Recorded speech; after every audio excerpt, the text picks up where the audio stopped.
বোনেরা, আজকে ছোট্ট একটি দোয়া নিয়ে কথা বলবো। আজকে আমাদের যাদের অভাব অনটন রয়েছে, এই দোয়াটা অনেক গুরুত্বপূর্ণ।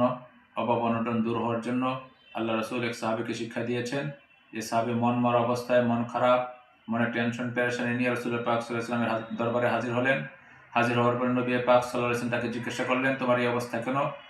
তো সাহাবী বলতেছেন, আমি অনেক পেরেশানির মধ্যে রয়েছি, দুনিয়া আমার থেকে মুখ ফিরাই নিয়েছে, আমার টাকা পয়সার কোনো ব্যবস্থা নেই। তো নবী করিম সাল্লাল্লাহু আলাইহি ওয়াসাল্লাম তাকে এক জিকির শিক্ষা দিলেন, তাকে একটু ছোট্ট দোয়া শিক্ষা দিলেন। এই দোয়ার মাধ্যমে বেশি দিন নাই, মাত্র এক সপ্তাহ পরে আবার ওই সাহাবী নবী পাক সাল্লাল্লাহু আলাইহি ওয়াসাল্লামের দরবারে হাজির হওয়ার জিজ্ঞাসা করলেন যে, ইয়া রাসূলুল্লাহ, আপনি যে আমাকে যে দোয়া শিক্ষা দিয়েছেন, এই দোয়াটা পড়ার কারণে আমার এত দুনিয়া আসছে, এত সম্পদ আসছে, এই সম্পদ আমি এখন রাখার জায়গা পাইতেছি না। আমি আমার ইচ্ছা মতো এই সম্পদগুলো আল্লাহর রাস্তায় খরচ করেছি, কিন্তু আলহামদুলিল্লাহ আপনি দোয়ার বদৌলতে আল্লাহ রাব্বুল আলামিন আমার সম্পদের মধ্যে অনেক বরকত দান করেছেন, সম্পদের মধ্যে আল্লাহ তাআলা অনেক উন্নতি দান করেছেন। দোয়াটা হলো সুবহানাল্লাহি ওয়া বিহামদিহি সুবহানাল্লাহিল আযীম ওয়া বিহামদিহি আস্তাগফিরুল্লাহ। দোয়াটা আবার বলছি, সুবহানাল্লাহি ওয়া বিহামদিহি সুবহানাল্লাহিল আযীম ওয়া বিহামদিহি আস্তাগফিরুল্লাহ। এই দোয়াটা নিয়মিত মাগরিবের নামাজের পরে 100 বার পাঠ করবেন। এই দোয়া নিয়মিত মাগরিবের নামাজের পরে 100 বার পাঠ করবেন।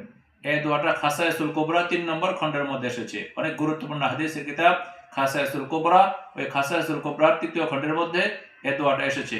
তো মুহতারাম ভাইরা, এই জিকির দ্বারা, যে কোনো জিকিরের দ্বারা, এটা হলো সাহাবীদের, এটা হলো ফেরেশতাদের জিকির, এটা হলো ফেরেশতাদের তাসবিহ।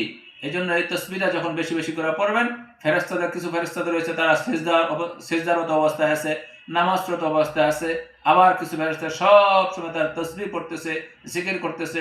যে কোনো জিকির করা যায়, এক এক সময় এক এক জিকিরের ফজিলত অনেক বেশি। সুবহানাল্লাহ, আলহামদুলিল্লাহ, আল্লাহু আকবার, এই সব জিকিরগুলো হলো জান্নাতি গাছের চারা, এই সব জিকির হলো জান্নাতি গাছের দানা। এই জন্য বেশি বেশি করে কি করা? জিকির করা।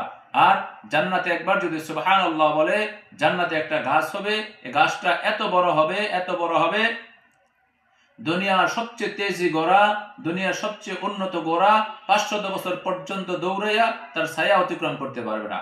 মুহতারাম ভাইয়েরা, যে দোয়ার কথা বললাম, এই দোয়াটা পড়লে আল্লাহর রহমত বৃষ্টির মতো আসতে থাকবে, বৃষ্টির মতো নিজের দিকে আসতে থাকবে। এই জন্য দোয়াটার উপর আমল করা, আল্লাহর রহমত বৃষ্টির মতো আসার দোয়া। আর জিকির দ্বারা নিজের জিহ্বাকে তরুতাজা রাখা, আল্লাহর জিকির দ্বারা নিজেকে সজীব রাখা। দুনিয়া ভালো হবে, দুনিয়াতে কল্যাণ হবে, আখিরাতের জিন্দেগিও কল্যাণ হবে। দুনিয়ার কল্যাণ